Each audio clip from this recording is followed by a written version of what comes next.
Hello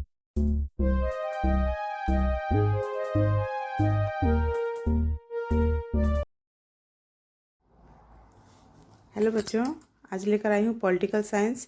जो 6 marks के question बचे हुए थे उसमें से 10 क्वेश्चन लिया है मैंने, उसे सॉल्व करके लाई हूँ। तो चलिए पहला क्वेश्चन स्टार्ट करते हैं।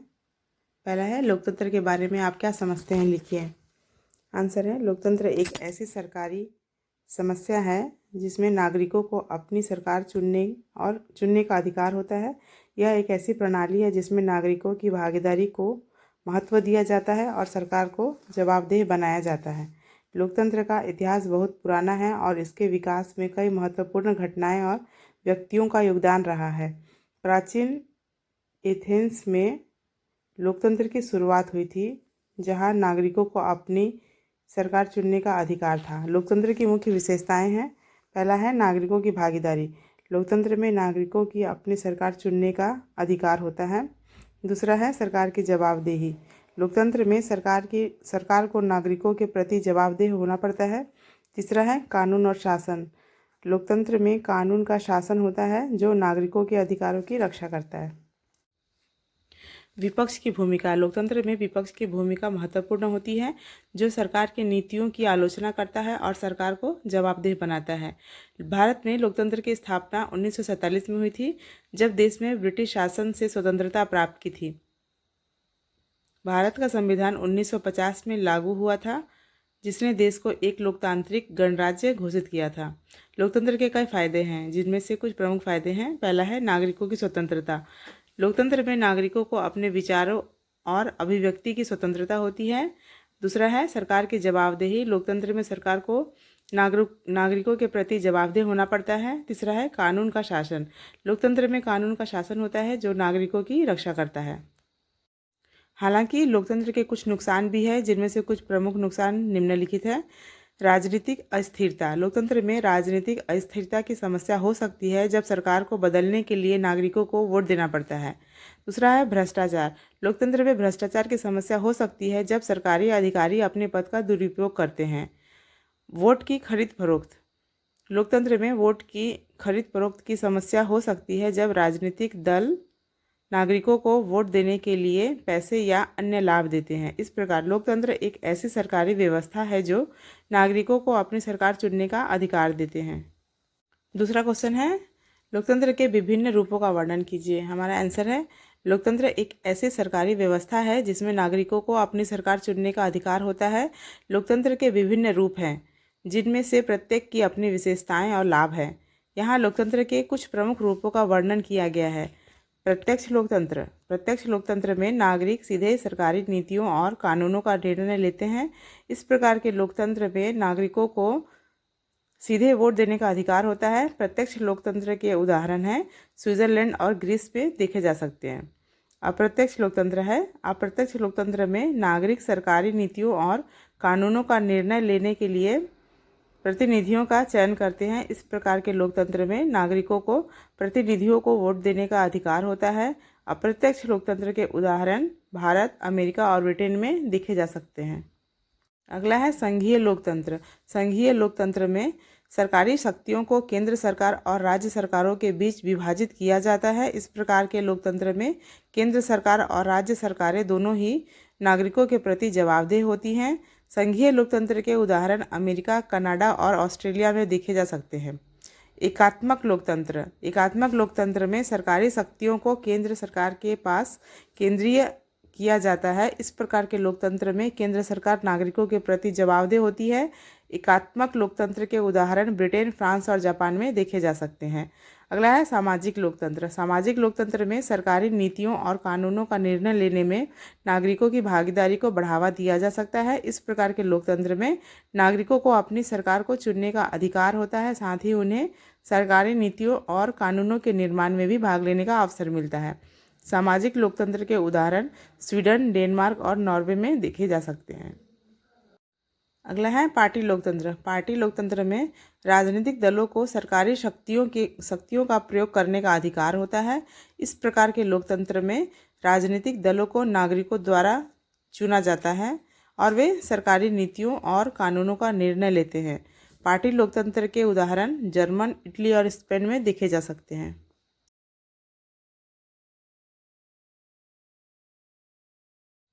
तीसरा नंबर क्वेश्चन है, प्रत्यक्ष लोकतंत्र एवं अप्रत्यक्ष लोकतंत्र में क्या अंतर है?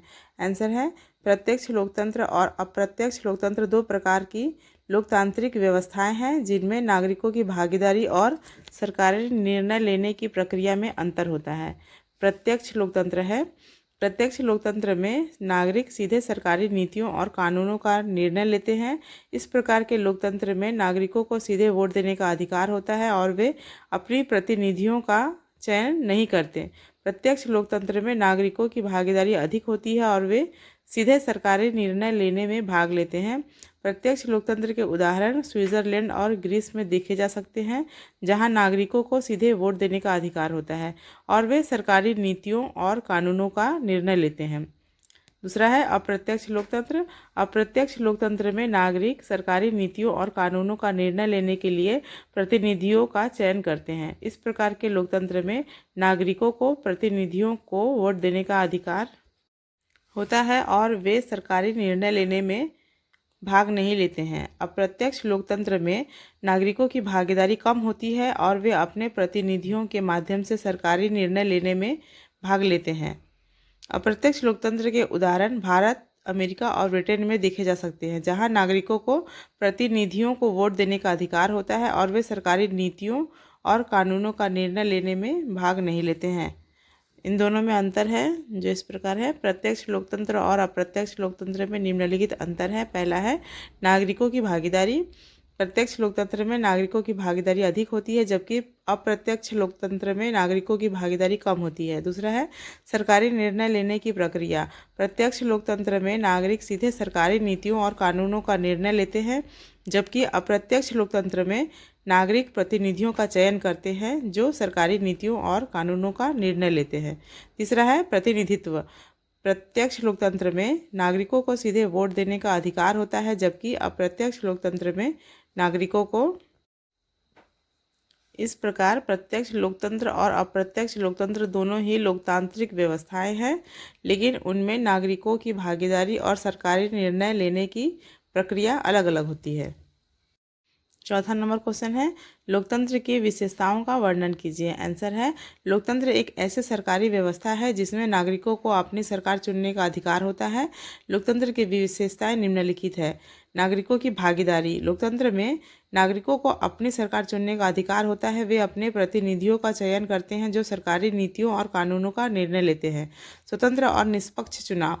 लोकतंत्र में चुनाव स्वतंत्र और निष्पक्ष होते हैं। नागरिकों को अपने प्रतिनिधियों का चयन करने का अधिकार होता है और चुनाव प्रक्रिया में कोई भी हस्तक्षेप नहीं होता है। सरकार की जवाबदेही। लोकतंत्र में सरकार नागरिकों के प्रति जवाबदेह होती है। सरकार को नागरिकों के हितों की रक्षा करनी होती है और वे नागरिकों के प्रति जवाबदेह होते हैं। अगला है कानून का शासन। लोकतंत्र में कानून का शासन होता है। कानून नागरिकों के अधिकारों की रक्षा करते हैं और सरकार को कानून के अनुसार काम करना पड़ता है। विपक्ष की भूमिका है। लोकतंत्र में विपक्ष की भूमिका महत्वपूर्ण होती है। विपक्ष सरकार की नीतियों की आलोचना करता है और सरकार को जवाबदेह बनाता है। स्वतंत्र मीडिया। लोकतंत्र में स्वतंत्र मीडिया की भूमिका महत्वपूर्ण होती है। मीडिया सरकार की गतिविधियों पर नज़र रखता है और सरकार को जवाबदेह बनाता है। नागरिकों के अधिकार। लोकतंत्र में नागरिकों के अधिकारों की रक्षा की जाती है। नागरिकों को अपने विचारों और अभिव्यक्ति की स्वतंत्रता होती है और वे अपने अधिकारों की रक्षा के लिए अदालतों में जा सकते हैं। सरकारी पारदर्शिता। लोकतंत्र में सरकारी पारदर्शिता की भूमिका महत्वपूर्ण होती है।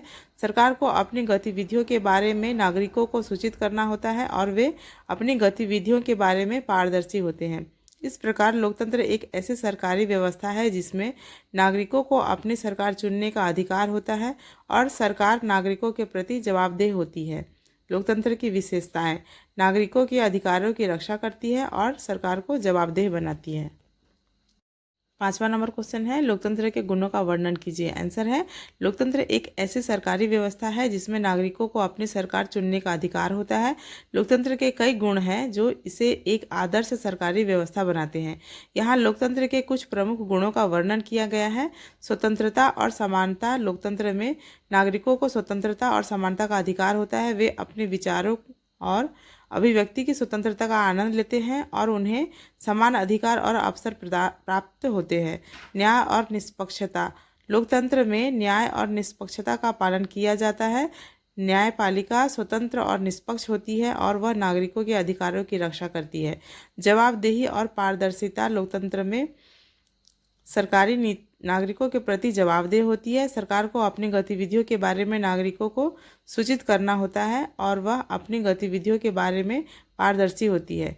नागरिकों की भागीदारी। लोकतंत्र में नागरिकों को अपनी सरकार चुनने का अधिकार होता है। वे अपने प्रतिनिधियों का चयन करते हैं जो सरकारी नीतियों और कानूनों का निर्णय लेते हैं।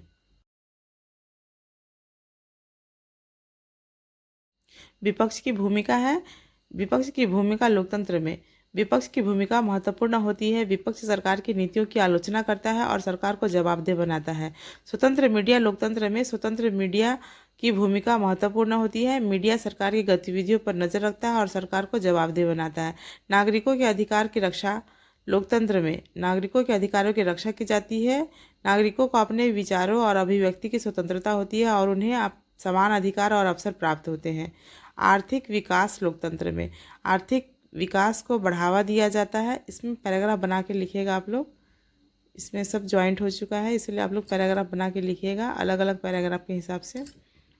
आगे बढ़ते हैं। आर्थिक विकास को बढ़ावा दिया जाता है। नागरिकों को अपने व्यवसाय और उद्योगों को स्थापित करने का अधिकार होता है और सरकार उन्हें आर्थिक सहायता प्रदान करती है। सामाजिक न्याय। लोकतंत्र में सामाजिक न्याय को बढ़ावा दिया जाता है। नागरिकों को समान अधिकार और अवसर प्राप्त होते हैं और सरकार उन्हें सामाजिक न्याय प्रदान करती है। इस प्रकार लोकतंत्र एक ऐसी सरकारी व्यवस्था है जो नागरिकों के अधिकारों की रक्षा करती है और उन्हें स्वतंत्रता और समानता का अधिकार प्रदान करती है।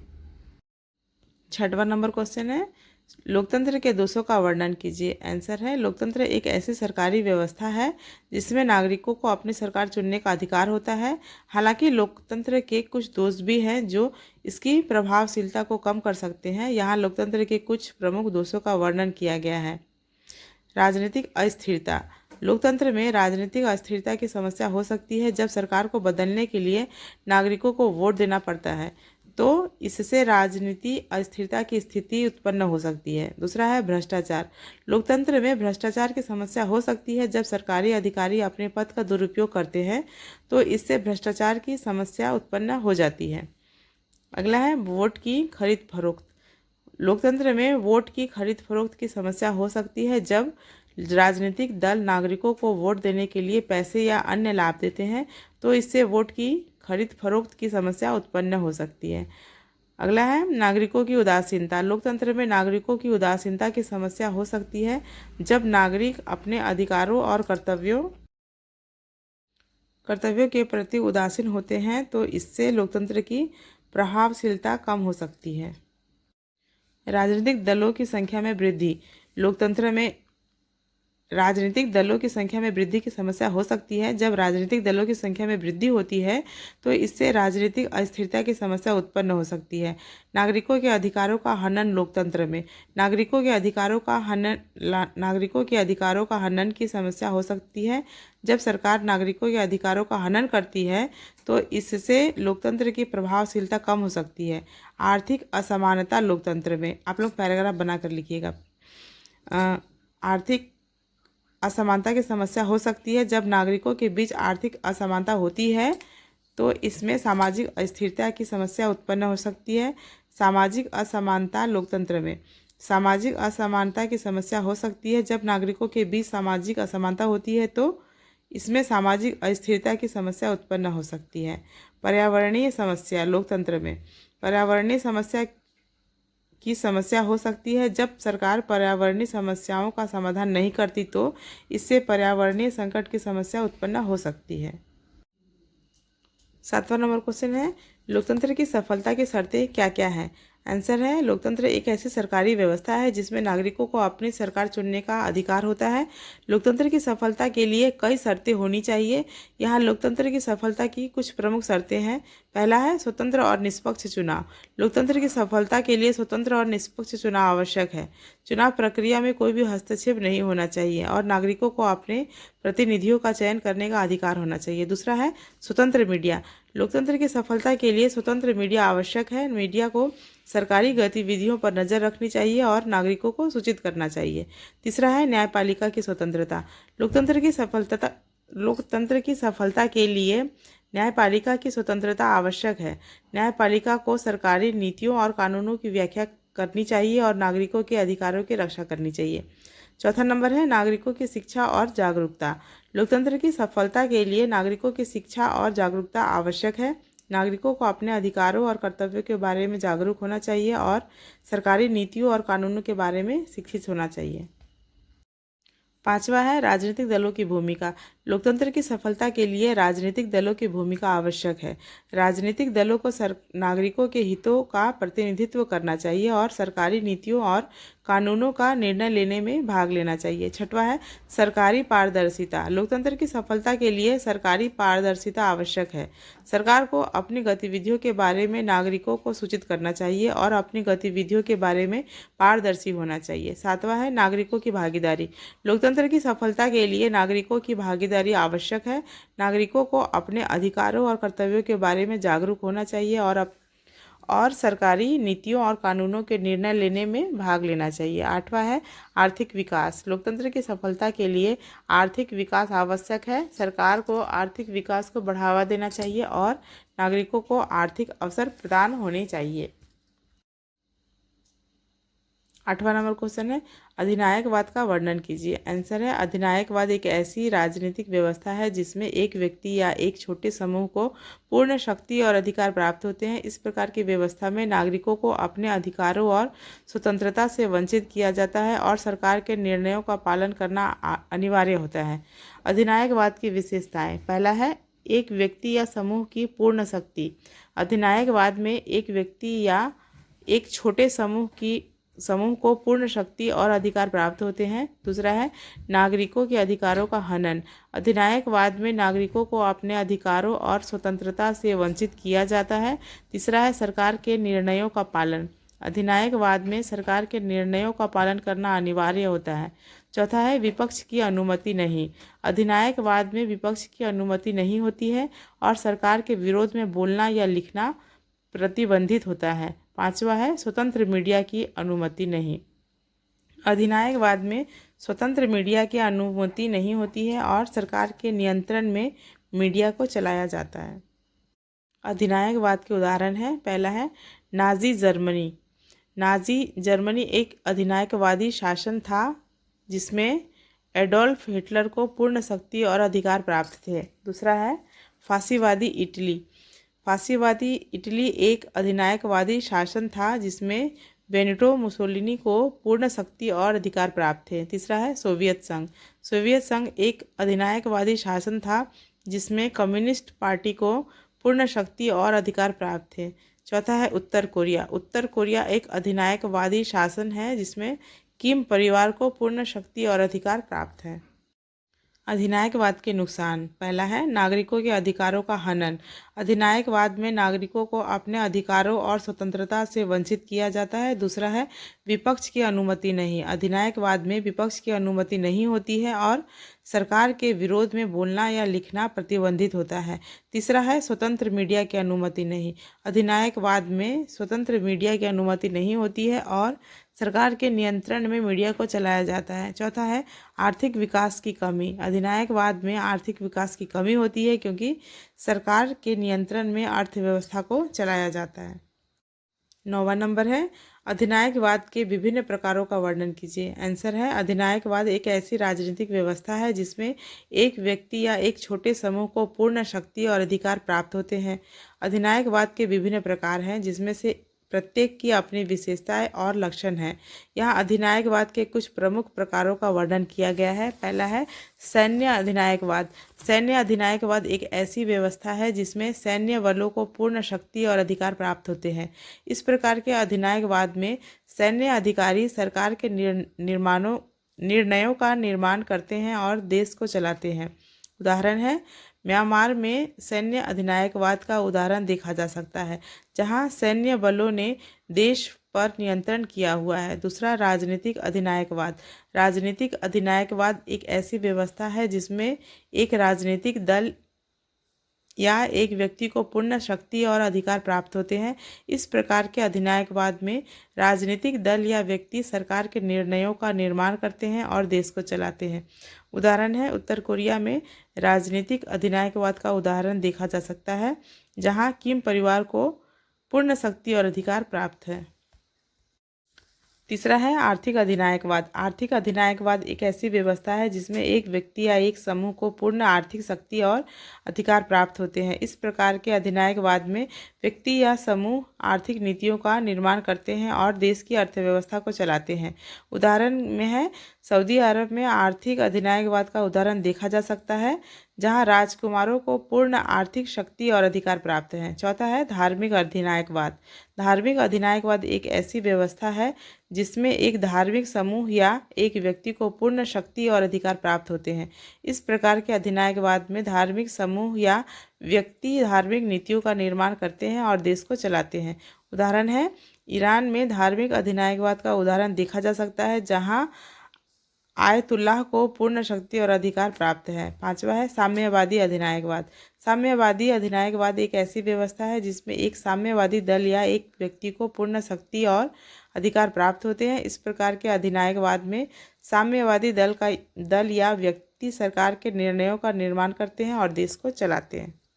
10वां नंबर है अधिनायकवाद की विशेषताओं का वर्णन कीजिए। आंसर है, अधिनायकवाद एक ऐसी राजनीतिक व्यवस्था है जिसमें एक व्यक्ति या छोटे समूह को पूर्ण शक्ति और अधिकार प्राप्त होते हैं। अधिनायकवाद की विशेषता निम्नलिखित है। पहला है एक व्यक्ति या समूह की पूर्ण शक्ति। अधिनायकवाद में एक व्यक्ति या एक छोटे समूह को पूर्ण शक्ति और अधिकार प्राप्त होते हैं। यह व्यक्ति या समूह सरकार के निर्णयों का निर्माण करता है और देश को चलाता है। दूसरा है नागरिकों के अधिकारों का हनन। अधिनायकवाद में नागरिकों को अपने अधिकारों और स्वतंत्रता से वंचित किया जाता है। सरकार नागरिकों के विचारों और अभिव्यक्ति की स्वतंत्रता को प्रतिबंधित करती है। तीसरा है विपक्ष की अनुमति नहीं। अधिनायकवाद में विपक्ष की अनुमति नहीं होती है। सरकार विपक्षी दलों और व्यक्तियों को दबा देती है और उनकी आवाज़ को दबा देती है। चौथा है स्वतंत्र मीडिया की अनुमति नहीं। अधिनायकवाद में स्वतंत्र मीडिया की अनुमति नहीं होती है। सरकार मीडिया को नियंत्रित करती है और सरकार के विरोध में बोलने वाले पत्रकारों को दबा देती है। पांचवा है न्यायपालिका की स्वतंत्रता का अभाव। अधिनायकवाद में न्यायपालिका की स्वतंत्रता का अभाव होता है। सरकार न्यायपालिका को नियंत्रित करती है और न्यायाधीशों को सरकार के हित में निर्णय लेने के लिए मजबूर करती है। छठवां है आर्थिक नियंत्रण। अधिनायकवाद में सरकार आर्थिक नियंत्रण रखती है। सरकार उद्योगों और व्यवसायों को नियंत्रित करती है और आर्थिक नीतियों का निर्माण करती है। सातवां है सैन्य शक्ति का उपयोग। अधिनायकवाद में सरकार सैन्य शक्ति का उपयोग करती है अपने विरोधियों को दबाने के लिए। सरकार सैन्य बलों को अपने विरोधियों के खिलाफ उपयोग करती है। आठवां है राष्ट्रवाद का उपयोग। अधिनायकवाद में सरकार राष्ट्रवाद का उपयोग करती है और अपने नागरिकों को एकजुट करने के लिए सरकार राष्ट्रवाद के नाम पर अपने नागरिकों को अपने हित में एकजुट करती है। 9वां है व्यक्तिगत पूजा का उपयोग। अधिनायकवाद में सरकार व्यक्तिगत पूजा का उपयोग करती है अपने नेता को एक महान नेता के रूप में प्रस्तुत करने के लिए। सरकार अपने नेता की पूजा करती है और उन्हें एक महान नेता के रूप में प्रस्तुत करती है। 10वां है सरकारी नियंत्रण का उपयोग। अधिनायकवाद में सरकार सरकारी नियंत्रण का उपयोग करती है अपने नागरिकों के जीवन को नियंत्रित करने के लिए। सरकार अपने नागरिकों के जीवन को नियंत्रित करती है और उन्हें अपने हित में काम करने के लिए मजबूर करती है। तो बच्चों, ये 10 क्वेश्चन का आंसर हो गया है और कुछ बचे हुए हैं, उसको मैं नेक्स्ट टाइम देने की कोशिश करूँगी। Thank you.